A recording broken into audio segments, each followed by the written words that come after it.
Hello, JeanBookNerd blog readers and vlog viewers. I'm Nicole Maggi.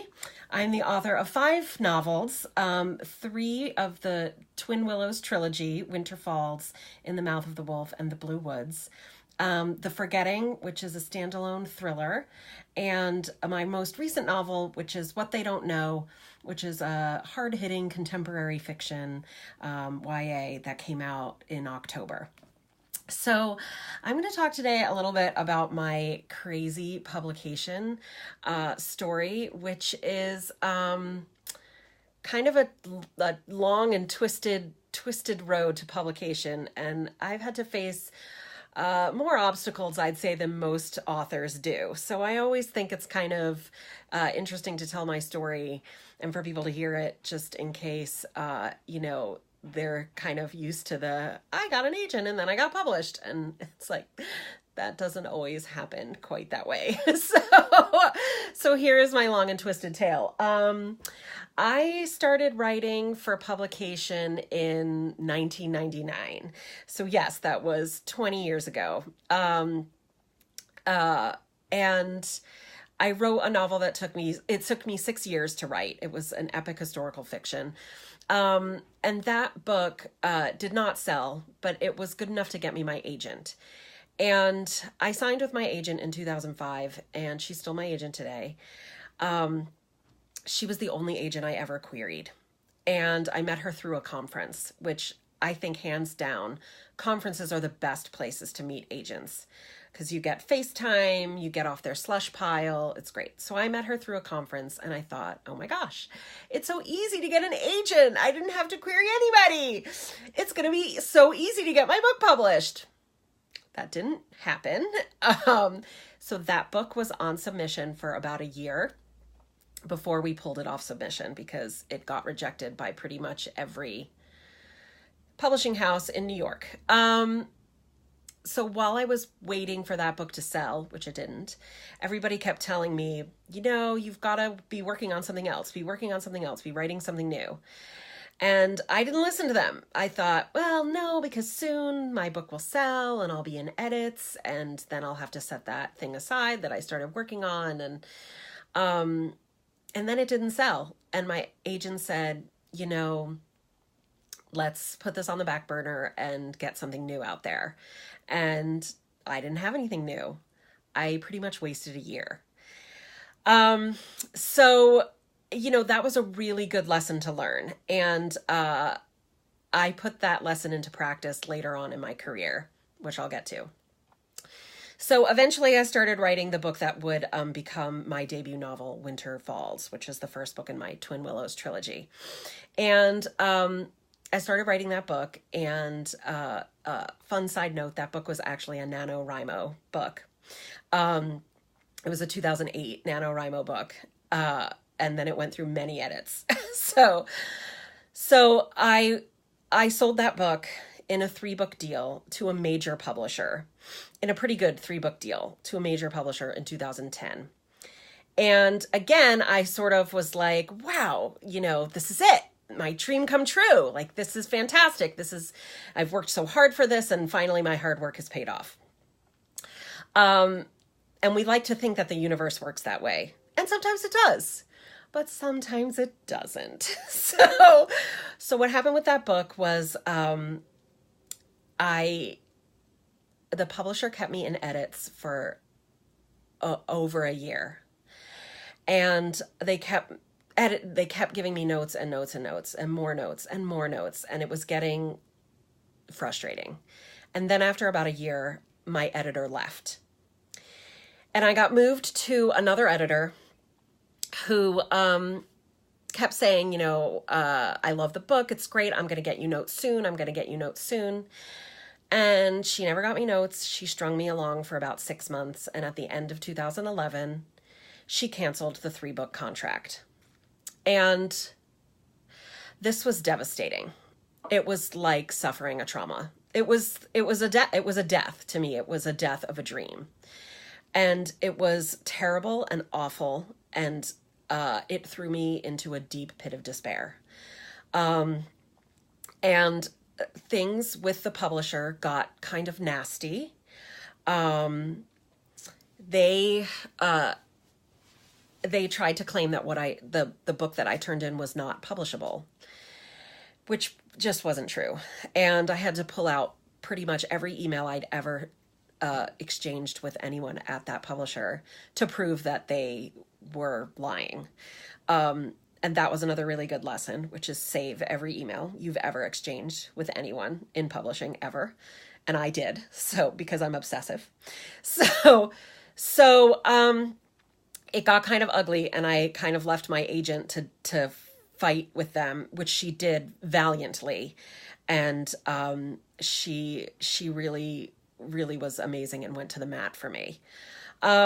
So after that happened, we put the book back out on submission, but this was now early 2012.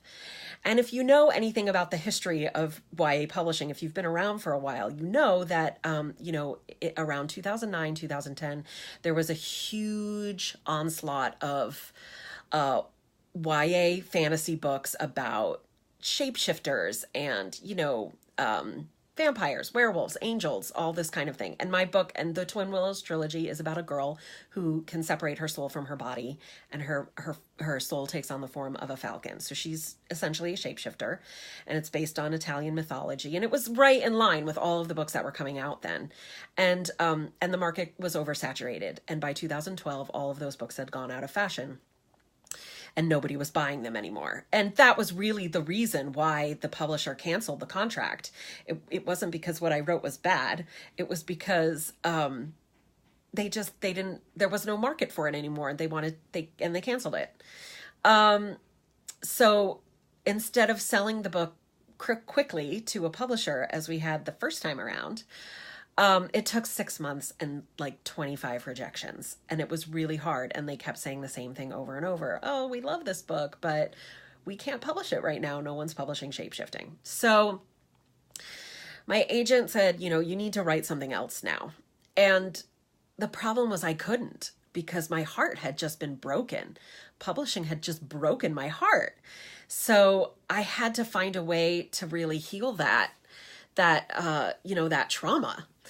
So I wound up pulling out my old copy of The Artist's Way by Julia Cameron, which, if you haven't heard of The Artist's Way, it's a 12-step recovery program for creative people.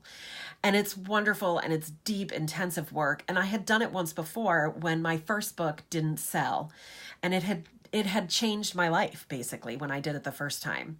And so I did it again this time. And again, it changed my life in a completely different way than it did the first time. But that book really helped me heal. It really helped me climb out of this pit of despair that I fell into after my book was canceled. So I started to work on a new idea completely separate from the trilogy. And I signed up for an online course, and I started to plot out and work through and develop this idea in this course. And I had just gotten to the point where I had really fallen in love with this idea and started to think, oh, this is going to be really good. And I'm going to write this book, and I'm going to sell it, and it's going to get published. And I'm going to be able to heal and move on from this experience when we got the call that we had sold the trilogy.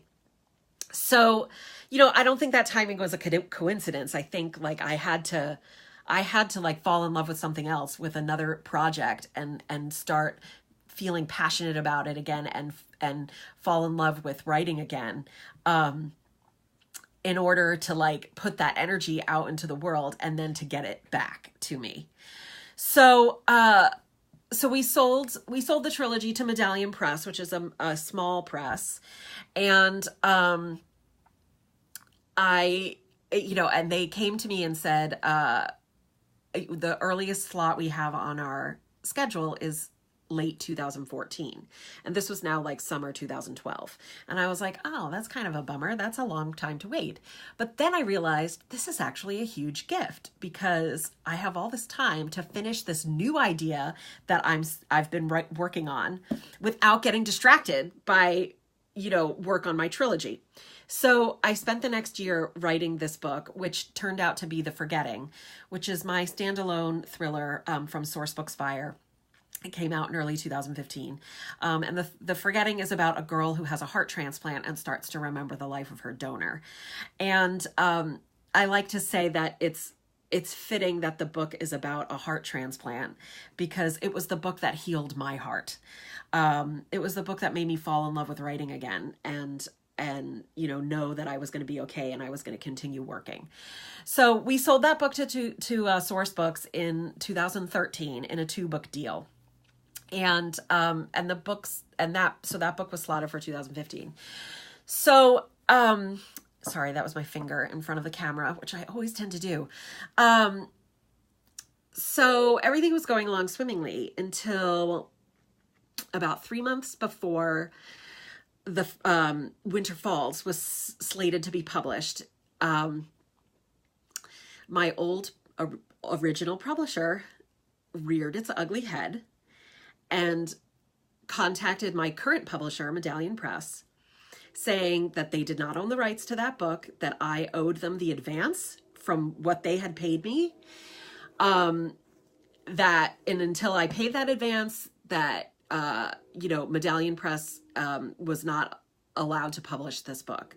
Essentially, they tried to block publication of my trilogy.